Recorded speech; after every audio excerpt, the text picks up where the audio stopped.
मैं अपना निवेदन पहले रखना चाहूँगा और उसके बाद अगर आपको उस निवेदन पर कुछ प्रश्न पूछने होंगे तो उसका जवाब देने की भी कोशिश मैं करूँगा। हम सभी लोग जानते हैं कि पिछले कुछ महीनों में कांग्रेस पार्टी और उसके अध्यक्ष श्री राहुल गांधी जी लगातार राफेल डील पर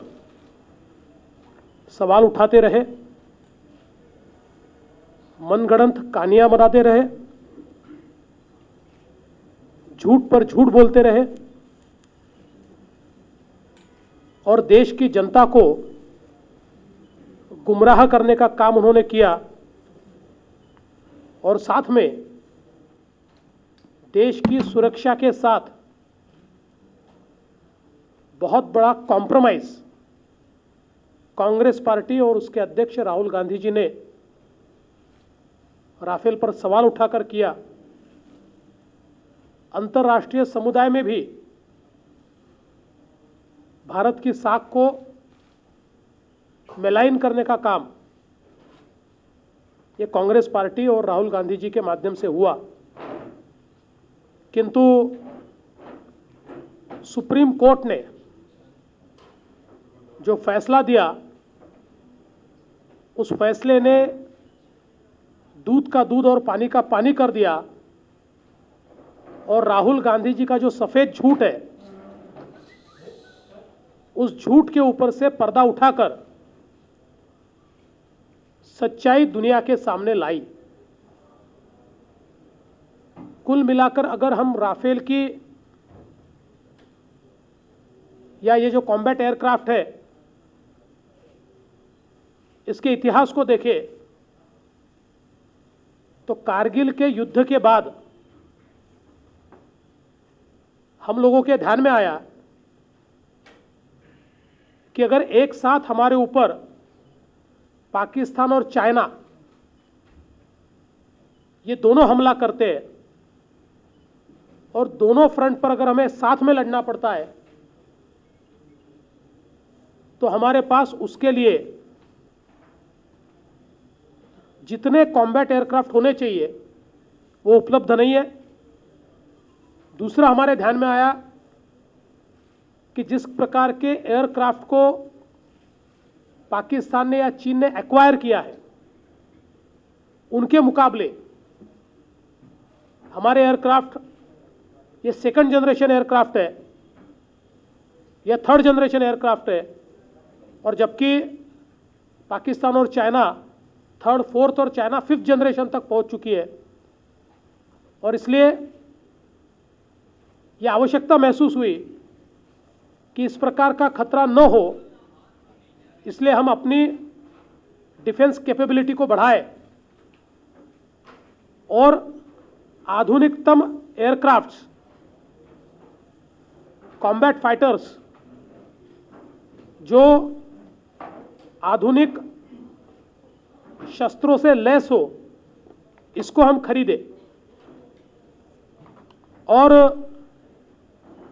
इसके चलते सबसे पहले अटल जी की सरकार में 2001 में यह तय हुआ कि हम लोग 126 कॉम्बैट एयरक्राफ्ट खरीदेंगे और उसके बारे में जो डिफेंस प्रोक्योरमेंट प्रोसीजर है वो 2002 में तैयार हुई और 2005 में यूपीए की सरकार ने उस प्रोसीजर में कुछ बदलाव किए और उसमें उन्होंने ऑफसेट का क्लॉज डाला ताकि अगर हम खरीदें तो उसका मैन्युफैक्चरिंग का कुछ पोर्शन ये हमारे देश में भी मैन्युफैक्चर हो। उसके बाद डिफेंस एक्विजिशन काउंसिल जो है इसने करीब 2007 में इसकी आवश्यकता का सर्टिफिकेट दिया। 2008 में हमने इसके टेंडर्स बुलाए, करीब 6 कंपनियों ने टेंडर उस समय भरे और 2011 तक ये सारी प्रक्रिया पूरी हुई। और जिस समय नवंबर 2011 में ये टेंडर्स खोले गए, उस समय फ्रांस का जो डसॉल्ट एविएशन है, जो राफेल बनाता है, वो सबसे कम कीमत का टेंडर उसका पाया गया और उससे निगोशिएशन शुरू हुआ। अब ये भी देश के लिए कितना दुर्दैव है कि 2001 में जो प्रोसेस हमने शुरू की थी, 11 तक भी उस प्रोसेस को हम पूरा नहीं कर पाए और देश उसी प्रकार से वल्नरेबल रहा। और उसके बाद 2012 में निगोशिएशंस हुए और एब्रप्टली इन निगोशिएशंस को छोड़ दिया गया और इसके कई कारण बताए गए। लेकिन एक प्रेस कॉन्फ्रेंस में ए के एंटोनी साहब ने यह भी कह दिया कि अभी एयरक्राफ्ट लेने के लिए हमारे पास पैसा नहीं है और इसलिए हम ये एयरक्राफ्ट नहीं ले सकते। जहां देश की सुरक्षा हाशिए पर थी, ऐसे समय एब्रप्टली इस डील को एक प्रकार से रोक दिया गया, समाप्त किया गया। अप्रैल 2015 में मोदी जी की सरकार ने इसकी आवश्यकता को समझते हुए फिर एक बार निर्णय लिया कि देश को कॉम्बैट एयरक्राफ्ट की आवश्यकता है और उन्होंने सीधे गवर्नमेंट ऑफ फ्रांस के साथ गवर्नमेंट टू गवर्नमेंट कॉन्ट्रैक्ट किया और इसके माध्यम से एक जॉइंट डिक्लेरेशन तैयार हुआ और जिसका जॉइंट डिक्लेरेशन का बेसिस क्या था, तो बिना किसी मिडिलमैन को रखे हुए, क्योंकि हम जानते हैं कि हमारे देश के सारे रक्षा सौदे मिडिलमैन को रखकर, मध्यस्थ को रखकर किस प्रकार से हुए, फिर वो चाहे जीप कांड हो, चाहे बोफोर्स का कांड हो, चाहे अगस्ता वेस्टलैंड हो, और इसलिए तय हुआ कि दो सरकारें व्यवहार करेगी, उसमें कोई भी दलाल नहीं होगा, बिचौलिया नहीं होगा, मिडिलमैन नहीं होगा। दूसरी चीज ये तय हुई कि 2008 में जो टेंडर कंडीशंस पर भारत को राफेल सप्लाई करने का निर्णय हुआ था, उससे कम कीमत पर, उससे अच्छी टर्म्स पर और उससे ज्यादा वेपनरी से लेस इस प्रकार के एयरक्राफ्ट दिए जाएंगे।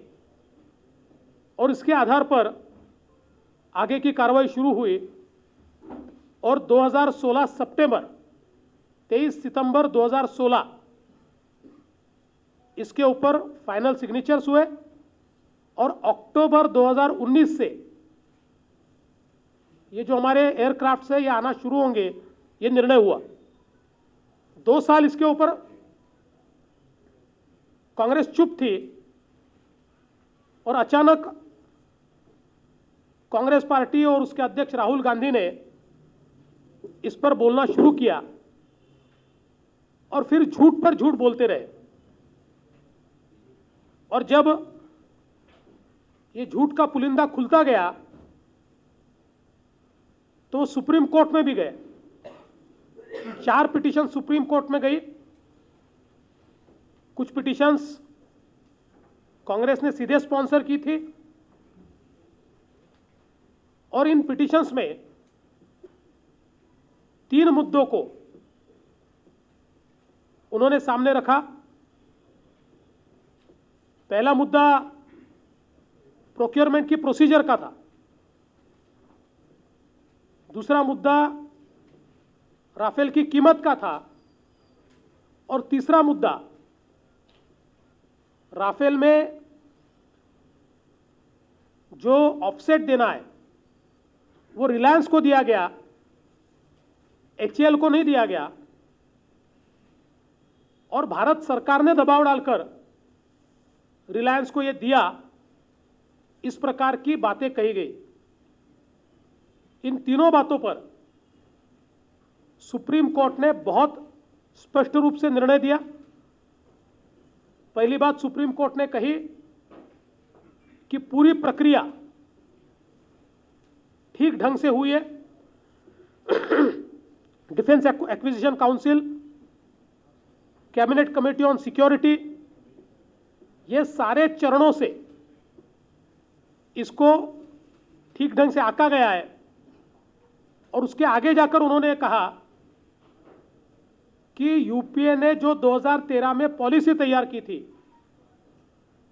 उस पॉलिसी से भी डेविएशन नहीं है। और इसलिए उन्होंने बहुत स्पष्ट रूप से कहा है कि इसमें there is no procedural lapse, सारी प्रोसेस को इसमें फॉलो किया गया। दूसरी बात, जो कीमत की थी, अगर हम पैराग्राफ 26 में देखें तो उसमें सुप्रीम कोर्ट ने सीधे ये कहा है कि बंद लिफाफे में प्राइसिंग हमको दी गई, हमने प्राइसिंग की क्लोज स्क्रूटिनी की और कहीं पर भी ऐसा ध्यान में नहीं आता है कि इसमें कोई गड़बड़ी हुई है। और उन्होंने सरकार की इस बात को भी माना, जो पैराग्राफ 26 में हम देख सकते हैं कि जो पुराना एक्विजिशन हुआ था उसके टर्म्स से बेहतर टर्म्स और बेहतर कीमत ये इस एक्विजिशन में मिली है। और तीसरी बात, जो रिलायंस के बारे में या किसी पर्टिकुलर कंपनी को फेवर करने के लिए भारत सरकार ने दबाव डाला, इस पर भी उन्होंने बहुत स्पष्ट रूप से कहा कि 2013 की पॉलिसी स्पष्ट है। उस पॉलिसी में किसको पार्टनर चुनना है, ये ओईएम जो ओरिजिनल इक्विपमेंट मैन्युफैक्चरर है, इस केस में डसॉल एविएशन, इसको वो पूरे अधिकार है। और उन अधिकारों के तहत उन्होंने कई पार्टनर चुने हैं, जिसमें से एक रिलायंस भी है। और ये भी सुप्रीम कोर्ट ने कहा है कि रिलायंस के साथ 2012 से डसॉल्ट एविएशन का इस प्रकार से कोलैबोरेशन चल रहा था। और इसलिए कहीं पर भी भारत सरकार ने रिलायंस के लिए दबाव डाला, ये बात यहां दिखाई नहीं पड़ती। और उन्होंने ये भी कहा कि कुछ बयानों के आधार पर ये जो कहा गया है, विशेषतः होलांडे के बयान के ऊपर, जो पूर्व राष्ट्रपति फ्रांस के हैं, उन्होंने कहा दोनों साइड से उस बयान का खंडन हुआ है और रिट्रैक्शन भी हुआ है। और इसलिए कहीं सुनाई बातों के ऊपर इस प्रकार से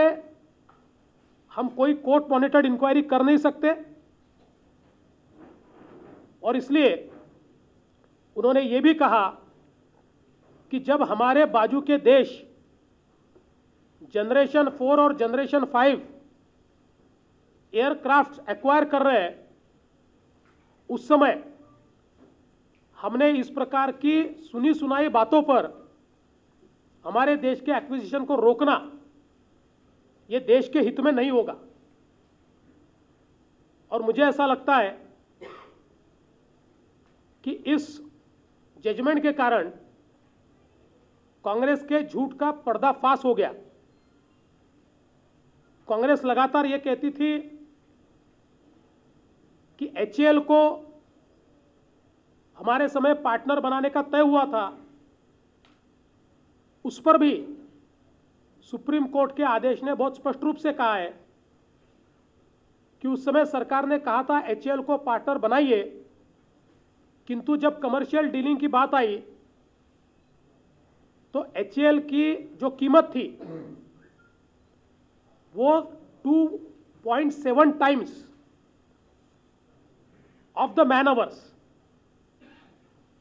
प्रति व्यक्ति घंटा जो खर्चा आता है वो 2.5 गुना से ज़्यादा था, और इसलिए उस समय ये बात कंक्लूड नहीं हो पाई क्योंकि वो कमर्शियल डिसीजन था और इतना महंगा ओईएम करना नहीं चाहता था। तो कुल मिलाकर कांग्रेस ने देश के साथ धोखा किया। देश को जो आवश्यक एयरक्राफ्ट थे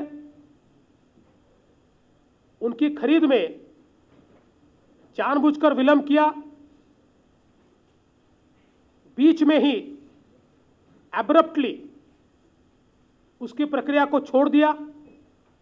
और जब पारदर्शी तरीके से प्रधानमंत्री मोदी जी की सरकार ने इसको खरीदा, उस समय जानबूझकर देश के हित का फैसला विलंबित हो, डिले हो, इसके लिए इस प्रकार से अलग अलग प्रकार से उसको रोकने की कोशिश की। हम राहुल गांधी जी से सवाल पूछना चाहते कि 2013 में या 12 में एब्रप्टली जो पूरी प्रोसेस हुई थी उसको रोकने का कारण क्या था? क्या किसी मध्यस्थ के लिए इसको रोका गया? क्या आपको चाहिए वो व्यक्ति उसमें मध्यस्थ नहीं बन पाया इसलिए उसको रोका गया? अब देश को इसका जवाब राहुल गांधी जी ने देना चाहिए। उन्होंने ये भी जवाब देना चाहिए कि ये जो सारी झूठी बातें फैलाने का प्रयास उन्होंने किया, ये इंफॉर्मेशन उनको किसने दी? क्या ये इंफॉर्मेशन उनके पास वो ताकतें जो ये नहीं चाहती कि ये देश बलशाली बने, उन ताकतों से आई? कांग्रेस पार्टी और राहुल गांधी जी ने इस बात का भी जवाब देना चाहिए कि क्या इस सारी प्रोसेस को रोकने के पीछे उन लोगों का हाथ है जो इस डील में आना चाहते थे, जो देश को अपने एयरक्राफ्ट बेचना चाहते थे लेकिन नहीं बेच पाए? क्या उनका कोई हाथ इसके पीछे है? क्या इसके ऊपर कोई राहुल गांधी जी प्रकाश डालेंगे? मुझे ऐसा लगता है कि कांग्रेस ने देश के खिलाफ एक प्रकार से ये जो सारी बातें की है, अब समय है कि राहुल गांधी जी ने देश की माफी मांगनी चाहिए और व्यक्तिगत रूप से मोदी जी की माफी मांगनी चाहिए, क्योंकि जिन लफ्जों का उपयोग राहुल गांधी जी ने आदरणीय मोदी जी के लिए किया, देश के पूरे इतिहास में किसी भी सभ्य पार्टी के सभ्य नेता ने देश के प्रधानमंत्री के लिए ऐसे शब्दों का प्रयोग कतई नहीं किया। और इससे निराशा, राहुल गांधी जी की निराशा हमारे सामने आती है। और कांग्रेस का इतिहास भी ये रहा है, डिफेंस एक्विजिशन में लगातार स्कैम करने वाली कांग्रेस ये बर्दाश्त ही नहीं कर सकती कि कोई सरकार बिचौलिए के बिना, मिडिलमैन के बिना डिफेंस का सौदा सीधे पूरा करती है। और मुझे लगता है एक सीख और सबक कांग्रेस पार्टी ने लेना चाहिए कि जब देश की सुरक्षा का मसला हो, ऐसे समय किसी भी हालत में ओछी राजनीति बीच में नहीं आनी चाहिए। और हमने ऐसे समय अपनी राजनीति को दूर रख के देश के हित का विचार करना चाहिए।